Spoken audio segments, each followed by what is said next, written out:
ada penegasan bahwa pesantren adalah pusat peradaban Islam. Maka semua nanti dunia Islam, kiblatul hadarah, kiblatul thaqafah, kiblatul tamaddun, pesantren. Bukan kiblat sholat loh. Nanti mustaqbilal kiblatnya pesantren. Pusat peradaban, pusat budaya, pusat akhlak, pusat moral, karakter, jati diri, integritas dibangun di pesantren. Yang punya ide Sumpah Pemuda siapa? 70 orang pemuda, Sumpah Pemuda, satu bangsa, satu bahasa, satu siapa? Pak Sunaryo, Mr. Sunaryo. Pernah jadi Menteri Agraria, pernah jadi Menteri Luar Negeri interim, rektor pertama IAIN Jogja. Dan ketua tim penterjemah depan Al-Quran depan agama. Ketuanya Sunaryo. NU itu santri yang punya ide Sumpah Pemuda, satu bangsa, satu nusa, satu bahasa.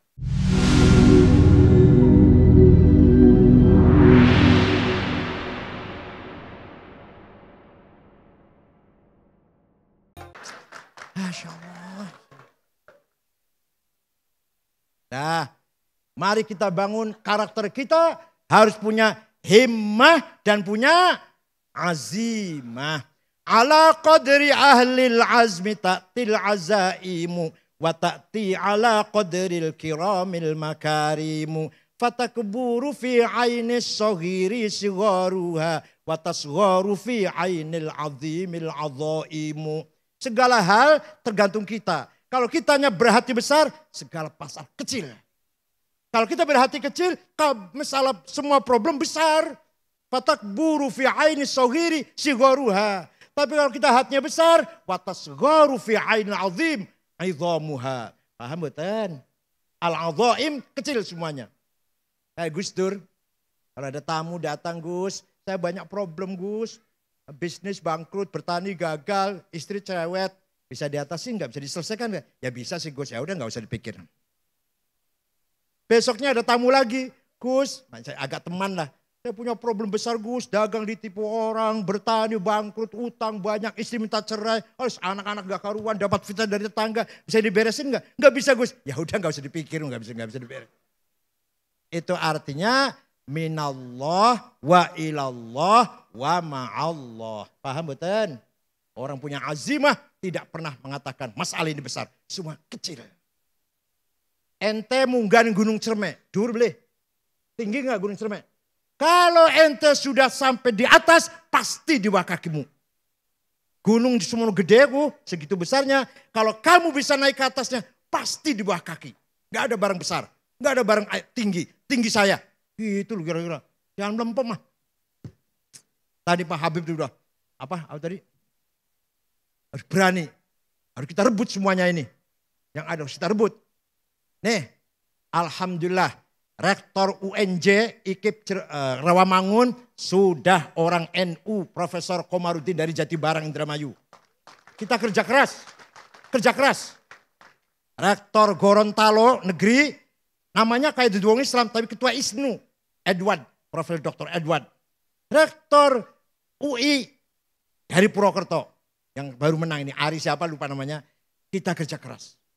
Di samping undang-undang pesantren, di samping hari, oh luar biasa. Dikira saya di Jakarta nganggur apa mu? Ya Allah, masih enakan ente malah. Undang-undang pesantren bukan tanpa kemeringet loh. Ada 3 poin yang tadinya tertulis. Saya tolak. Saya panggil Pak Marwan Dasopan, ketua baliknya dari PKB. Saya panggil Cucun ya, Cucun. Nah, saya panggil semua Fathan. Satu lagi. Perempuan. Dari Cianjur, ya, saya panggil semuanya. Nih 3 ini harus apa kata saya dulu ya. Kalau enggak saya tolak undang-undang ini.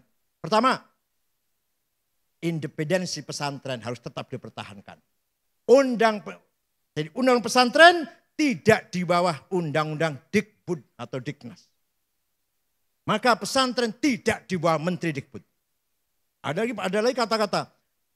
Pesantren sebagai mitra sebagai Kementerian Agama sebagai pembina pesantren. Ya, saya harus dihapus ini, lucu ini. Nanti KUA Ciwaringin membina Mustafa Akil. Masya Allah. KUA Jagakarsa pembina Kiai Takofah. Siapa Kiai Takofah itu siapa? Kiai Takofah itu. Saya nanti dibina oleh KUA Jagakarsa. KUA Kaliwungu membina Mbah Dimyati nanti Rois. KUA Kediri membina Kiai Anwar Mansur. Lucu ini, coret. Kementerian Agama sebagai mitra, bukan pembina. Yang ketiga, ada penegasan bahwa pesantren adalah pusat peradaban Islam. Maka semua nanti dunia Islam, kiblatul hadarah, kiblatul thaqafah, kiblatul tamaddun, pesantren. Bukan kiblat sholat loh. Nanti mustaqbilal kiblatnya pesantren. Pusat peradaban, pusat budaya, pusat akhlak, pusat moral, karakter, jati diri, integritas dibangun di pesantren. Yang punya ide Sumpah Pemuda siapa? 70 orang pemuda, Sumpah Pemuda, satu bangsa, satu bahasa, siapa? Pak Sunaryo, Mr. Sunaryo. Pernah jadi Menteri Agraria, pernah jadi Menteri Luar Negeri interim, Rektor pertama IAIN Jogja. Dan Ketua Tim Penterjemah depan Al-Quran depan agama. Ketuanya Sunaryo. NU itu santri yang punya ide Sumpah Pemuda, satu bangsa, satu nusa, satu bahasa. Ya Allah. Tadi saya sudah ceritakan, ada santri namanya Dul Kamid. Khatam Quran, ngaji Fathul Qorib, nulis karo tangan, tulis dengan tangan. Santrinya Kiai Hasan Besari, Tegalsari Ponorogo. Siapa itu Dul Kamid itu? Ternyata Dul Kamid adalah pahlawan nasional, pangeran Diponegoro, putra Hamengkubuwono III dari istri Pacitan. Sampai Belanda bingung ngalahkan pahlawan Diponegoro, perang 1825-1930, rapat di Belanda di Den Haag sana. Bagaimana ngalahkan orang ini?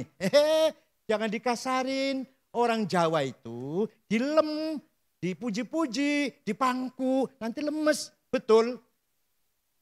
Belanda panggil Diponegoro, hormati, kita damai, kita bersaudara, langsung menyerah. Gak lagi ada perlawanan, ditangkap, buang Makassar. Ini hati-hati nih pelajaran. Jangan mudah luntur dipuji. Awas orang muji itu menyebarkan racun itu sebenarnya itu. Nah itu santri.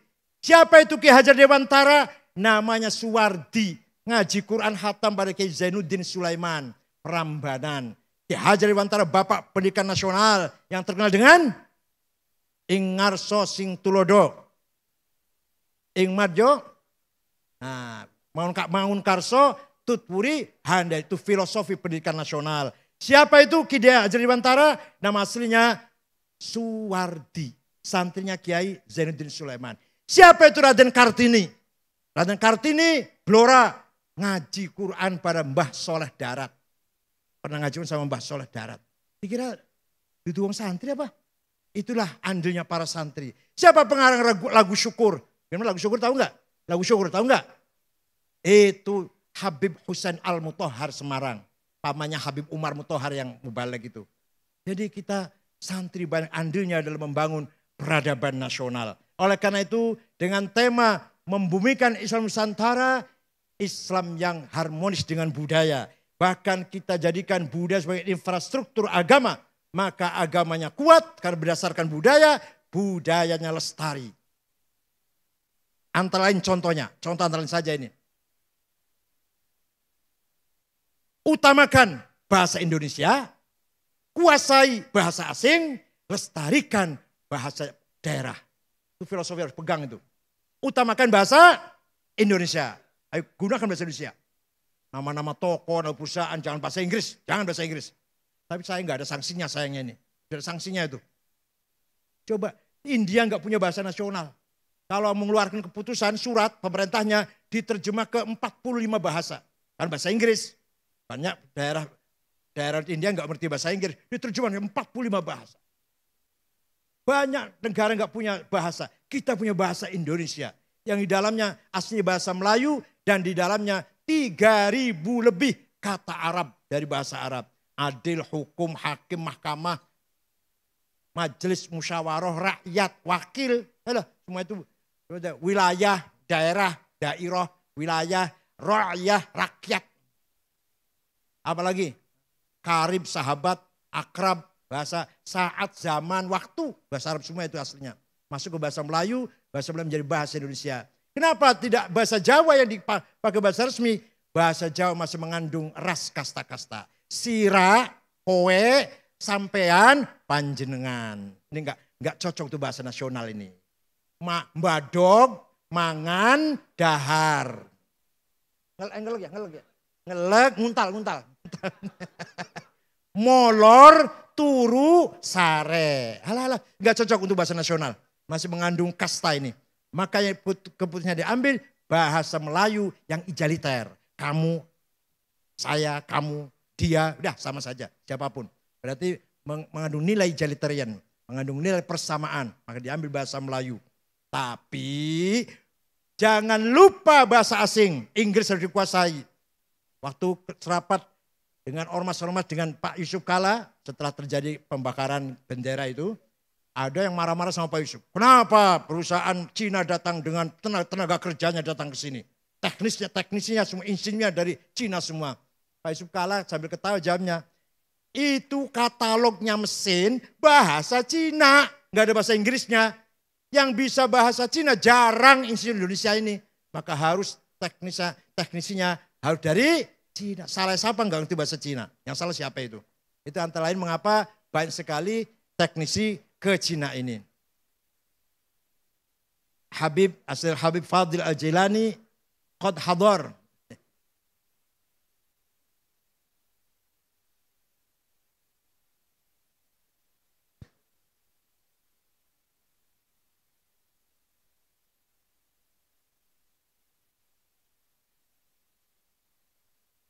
Kita teruskan. Setelah membangun karakter, maka baru wa yu'allimuhumul kitab. Pendidikan, transfer of knowledge. Ini luar biasa. Karakter dulu, akhlak dulu, baru ilmu pengetahuan, baru skill. Jangan dikira pesantren gak ada ilmu. Ada orang gak ngerti pesantren, dikira gak ada ilmu di pesantren. Saya tunjukkan, satu saja. Ada 2 nazom, tapi kayaknya kadang ngajarnya nggak ngerti ya kayaknya, Masya Allah. Zaidut tawilul abiyadubnu maliki fi baitihi bil amsi kana muttaki biyadihi saifun lawahu faltawa fahadhihi makulatun ashrun sawa. Kayaknya maknanya begini ngajinya. Zaidun utawi Zaid iku atawilu wonge doglong. Al-Abyadu kulite putih. Ibnu Malik anak Man Malik. Fi baitin jero umae. Bil amsi wingi. Kana mutaki tetongkrong. Biadi saifun tangannya nyekel golok. Lawahu zat bengkokaken golok. Falta moko dadi bengkok opo golok. Paham?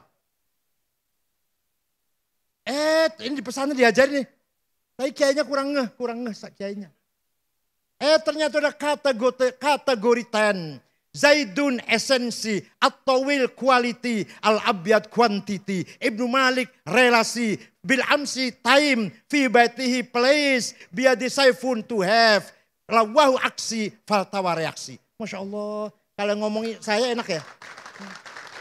Ya kalau kayaknya nggak ngerti, Utaiman Zaid, iku wonge putih, doglong. Anaknya Man Malik, ning jero omah tetongkrong, wingi nyekel golok. Goloknya dibengkokaken, maka goloknya jadi bengkok. Ya. Esensi, quality, quantity, relasi, time, place, to have, dan aksi and reaksi. Kalau kita itu luar biasa sebenarnya. Sayang kurang penjabaran yang sangat mendalam. Nah, itu antara lain saja. Terakhir, wal hikmah. Pinter kayak apa? Alim kayak apa? Harus punya wisdom. Harus punya wisdom. Wisdom ini datangnya bukan dari kitab, bukan dari tulisan, bukan dari guru dari sekolah, tapi nurun yakdzifuhullah ala qalbi man yasha. Direct illumination. Melalui khawatir. Khawatir apa? Khawatir itu dari Tuhan melalui khawatir ilahiyah masuk pada dauk intuisi, maka jadilah ilham, kasyaf, dan ma'rifat. Kalau melalui malaikat, khawatir malakutiyah menjadi ilmul haq, menjadi ilmul yakin. Tapi kalau khawatir datangnya dari hawa nafsu, menjadi angkara murka, tamak dan rakus. Kalau dan jadi setan menjadi waswasis syayatin. Itu ada di setiap intuisi kita semua. Pesantren harus mampu memanage dhauk, memanage intuisi agar para santri memiliki dhauk nurun yakdifullah ala qalbi santri semuanya insyaallah. Tidak ada ini di luar pesantren. Hanya pesantren kita masih menghormati nilai-nilai yang bersifat wisdom. Baik itu wisdom lokal maupun wisdom yang sudah terkenal. Karena Sayyidul Habib Al-Jilani sudah datang, saya kira itu saja. Mudah-mudahan ada manfaatnya. Syukran wa dumtum fil khairi wal barakati wan najah. Wassalamualaikum warahmatullahi wabarakatuh.